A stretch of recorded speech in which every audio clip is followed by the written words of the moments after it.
अजामिल नाम का एक ब्राह्मण था, नैष्ठिक ब्रह्मचारी था। उसके बाद सदगृहस्थ बना। सदगृहस्थ रहकर ब्रह्म मुहूर्त में उठना, भगवान को याद करना, स्नान करना, ठाकुर की सेवा करना, गीता गायत्री गंगा को उपासित करना, यही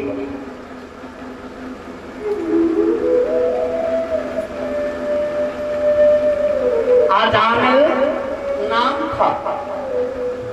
उपनिषदों में आजा का अर्थ कुछ और है। संस्कृत के विद्वान शिक्षक मंडली भी है। आजा माने बकरी, आजा माने बकरी, लेकिन उपनिषद में आजा माने माया। आजा में काम लोहित शुक्ल वर्णाम, माया एक ही है। अपनी जरूरत के आधार पर सात्विक राजस तामस, सफेद लाल काला बन जाया करता है। जो सफेद लाल काला या सात्विक राजस तामस से मिला हुआ हो वही है अजामिल। हम में से प्रत्येक कभी तो अब आपके अंदर सात्विक गुण प्रधान हुआ तो आप कथा सुनने चले आए, राजस गुण प्रधान होता तो कहीं ऑर्केस्ट्रा देखने चले जाते, तामस गुण प्रधान होता तो कहीं और चले जाते। हम ही हैं, हम अजामिल हैं। ऐसे अजामिल की कथा है ये। सुखदेव जी कहते राजन, अजामिल भगत जो था वो आराम से एक जगह रहता, भगवत भजन करता, लेकिन हमको इस बात का विशेष ध्यान रखना चाहिए कि शरीर की दो इंद्रियां, कान और आंख, इनको संभालो। अनुभवी जन बैठे हैं, इनको संभालो। अगर ये दो आपने संभाल लिया तो समझो जीवन बदल गया।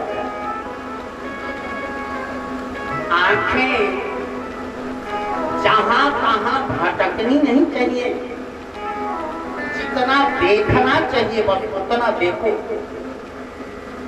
मनमानी नहीं। देखने की आवश्यकता नहीं है, उतना ही देखो जितना देखना चाहिए, और उतना ही सुनो जितना तुम्हें सुनना चाहिए। मनमानी सुनोगे, मनमानी देखोगे तो अजामिल की तरफ भटक जाओगे।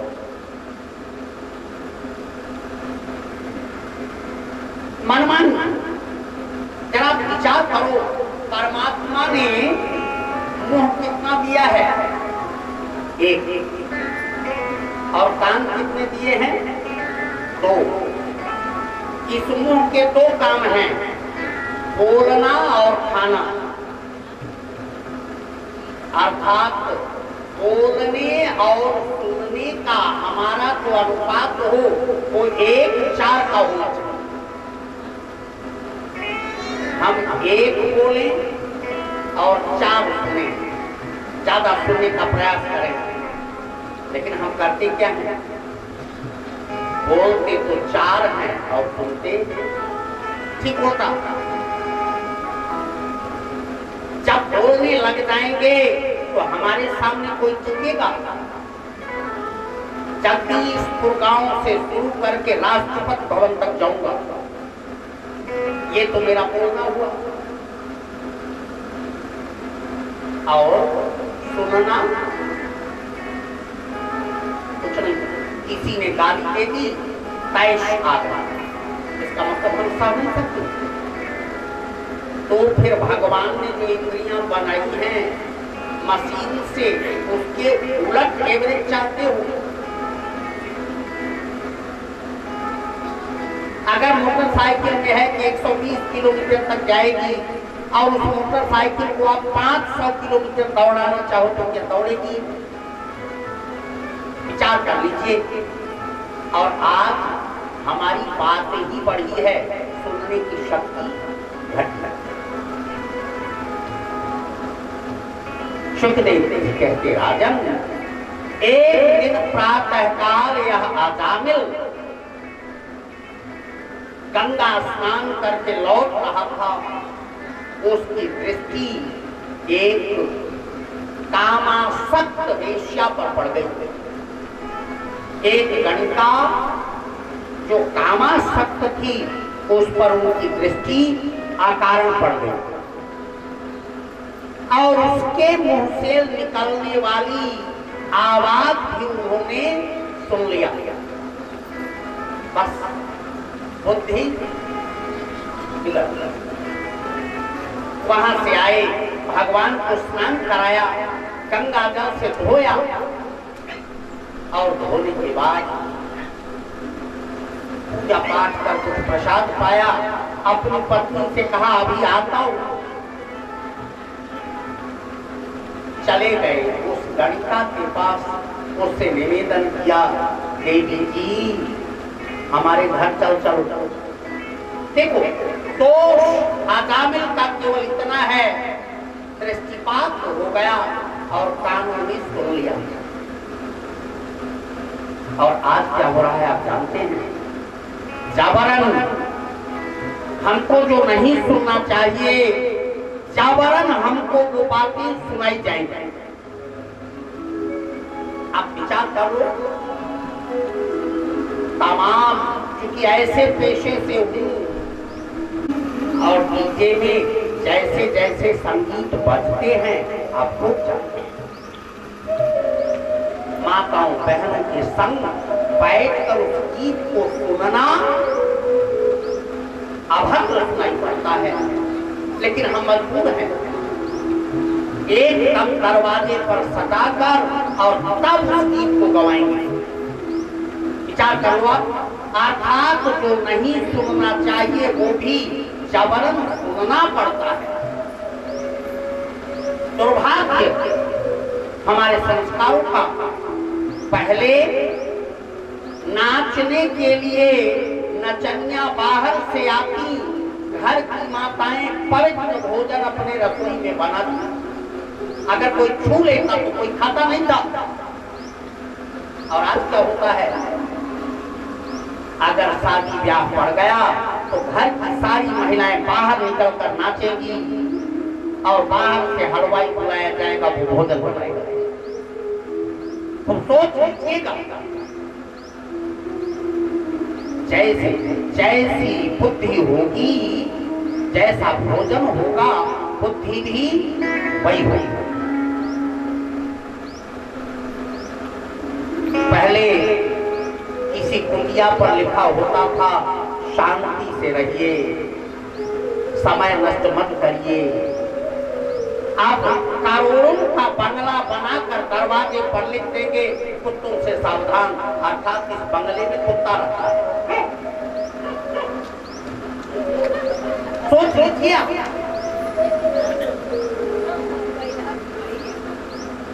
जो आदर्श वाक्य लिखे जाते हैं वो अपने में अपना आप करता है। अजामिल का दोष केवल इतना था कि उसकी दृष्टि अकारण एक कामासक्त गणिका पर पड़ी और बुद्धि बिगड़ गई। उस गणिका ने पूछा, महाराज जी कुछ माल पानी भी आपके पास है कि बस चली चल, कुछ खवाएंगे पिलाएंगे नहीं आप? अजामिल ने कहा खूब कमा कर रखा है, पूरी जिंदगी कमाई तो है चंद्रकांत की तरह, धर्मपुर से चले तो कमाते हुए रखते चले आए। सुखदेव जी कहते राजन,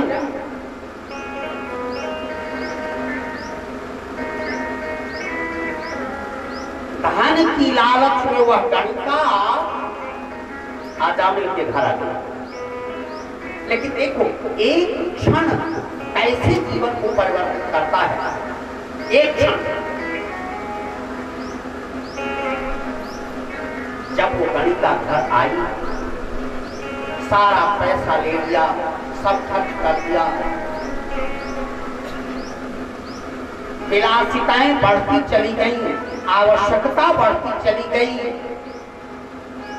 अब आजामिल नैष्ठिक ब्रह्मचारी मदिरा पान करने लगा। और एक बात बताऊं, जिस घर में मदिरा पान होने लग जाए, ये समझ लेना अब इस घर का अंत आ गया है।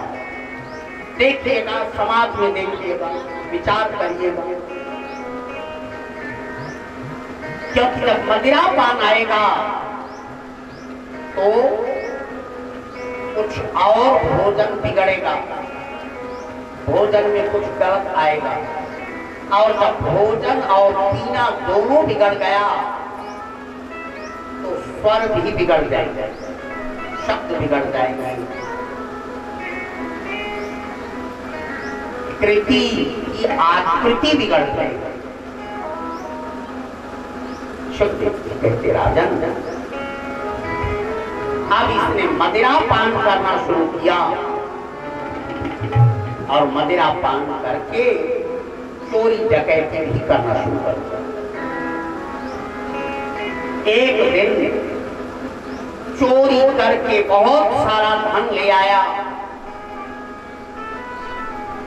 उसकी पत्नी ने कहा, आप ऐसा धन क्यों ले आते हैं? आजामिल ने कहा, देवी तुम ही तो कहती हो तुम्हें धन की आवश्यकता है, तो मैं ले आता हूं। अच्छा, उसने मन मन विचार करना,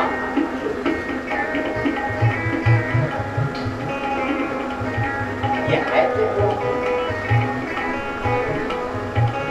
हमको ऐसा करना नहीं चाहिए, लेकिन करूं क्या, इससे जान कैसे छूटे। आज अपने कपड़े झोली लेकर डकैती करने गया। इधर संतों की एक मंडली उसी गांव से होकर गुजर रही थी, धर्मपुर के आसपास से कहीं से। रास्ते में कोई भला मानुस मिल गया, उससे पूछ लिया, भैया यहाँ इस गांव के अगल बगल कोई संत रहता है, हम उसी के घर आज रुक जाते, कुछ भोजन प्रसाद पाते तो कल जाते, अब आज अंधेरा हो रहा है, जो मिला था वो भी भला था। उसने कहा, हाँ है ना, देखो गांव के दक्षिण तरफ आजामिल महाराज का घर है, बहुत अच्छे हैं, वो प्रसाद पवाएंगे और जब आप जाने लगे तो दक्षिणा भी देंगे। समझ गए? आप तो समझ रहे हो ना, प्रसाद पवाएंगे और जाते जाते दक्षिणा भी देंगे। लेकिन संत हृदय नवनीत समाना, शांत भाव के संत वो यही समझे कि वास्तव में खिलाएगा और कुछ दक्षिणा भी देगा। अच्छा कहाँ है, ऐसे घूम कर चले जाओ, वहां पहुंच जाओ, आराम से बहुत अच्छा मिल जाएगा उनका घर। तो चले आए। जब दरवाजे पर आए तो शाम हो रही थी और आजामिल कहीं गया हुआ, या कोई नहीं था, उनकी पत्नी के भी संस्कार अच्छे थे, लेकिन बुद्धि बिगड़ गई थी, बुद्धि बिगड़ गई थी। सुखदेव जी कहते राजा, उसने आकर संतों को प्रणाम किया। महंत जी ने कहा, बेटा रामदास जरा जाओ, इनके संग जाओ, देवी आज आपके ही यहाँ प्रसाद होगा। देखा तो चारों तरफ घर का परिवेश खाएंगे पैने जाएंगे पंखे पंखे बोतले बिखरी पड़ी। बच्चा रामदास तो दौड़ते लौटा, महाराज जी हम गलत जगह आ गए, यहाँ से चलो भाग चलो, अरे वो बड़ा दुष्ट है, इसके यहाँ भोजन नहीं करेंगे। मानव जी ने कहा पुत्रा ऐसा क्या देख लिया? बोले वहां पक्षियों के बहुत सारे डंक पंखे फैले, इसका मतलब वो बोले समझ रहा, वहां तमाम बोतलें फेंकी पड़ी हैं, समझ रहा। तब तक पीछे से दौड़ी दौड़ी आ जाती महारानी भी हैं। उन्होंने कहा